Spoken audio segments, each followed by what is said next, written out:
In front of me is Samsung Galaxy S26 and today I would like to show you how you can turn on or off auto brightness.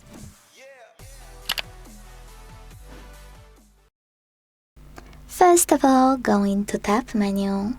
To do that, swipe down from the top right corner of your screen. Now hold brightness slider, and when you see this pop-up, enable or disable auto brightness thanks to this switcher. To save your changes, click Done. If you want to, you can also go into Settings, scroll to click on Display, and manage adaptive brightness over here.